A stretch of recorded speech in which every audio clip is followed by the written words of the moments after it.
Oggi inauguriamo la 71esima edizione della Fiera Primavera. È una fiera importante perché coinvolge tutte le associazioni del paese.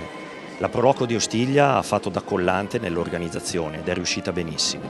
L'aspetto fondamentale, oltre alla rete tra le associazioni, è proprio quella di vedere tanta gente che può usufruire di diversi servizi e manifestazioni. Infatti saranno più di 25 gli eventi che coinvolgeranno i bambini, le persone quindi giovani e meno giovani, ma l'aspetto importante è quello di valorizzare le attività economiche del nostro paese. Infatti abbiamo predisposto uno stand in Piazza Cornelio dove ci sono appunto le mostre della bioedilizia. Ma un altro aspetto importante è l'aspetto enogastronomico, quindi la battaglia del riso, quindi il confronto tra agriturismi, il confronto tra ristoratori ostigliesi. Anche qui un applauso alla Proloco perché è riuscita a mettere insieme i ristoratori ostigliesi mettendoli a confronto in modo che possano proporre i propri piatti caratteristici senza una battaglia, una lotta, ma proprio mettere a disposizione quello che di buono sanno fare. Un ultimo ringraziamento ai commercianti perché anche loro stanno dando una marcia in più, un'innovazione soprattutto per rilanciare l'economia locale. Un aspetto fondamentale è proprio anche quello delle bancarelle,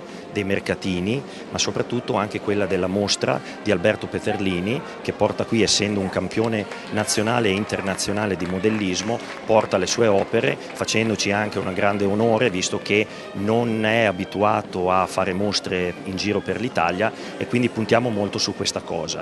Sono praticamente tutte auto costruite partendo da zero solo con i disegni originali dell'epoca oppure da disegni che sono in archivio.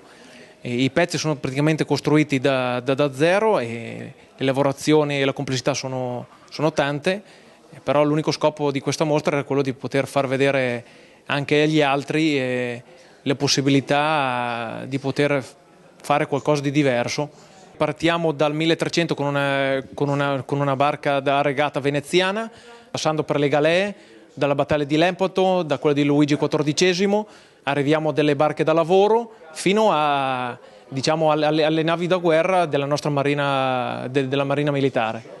Tutti i volontari della Proloco, i commercianti, il comune stesso, veramente abbiamo avuto tanta disponibilità anche attraverso le associazioni di Ostiglia che io cercherò di collaborare il più possibile perché è giusto che l'unione faccia la forza. La 71esima fiera di Ostiglia, cominciata oggi, purtroppo col maltempo, però vedo che la disponibilità di tutti c'è comunque per far sempre meglio, terminerà il 1° maggio con il grande concerto che inizierà alle 11 del mattino per finire alle 19 di sera, proprio davanti al Palazzo Municipale in via Gnocchi Viani.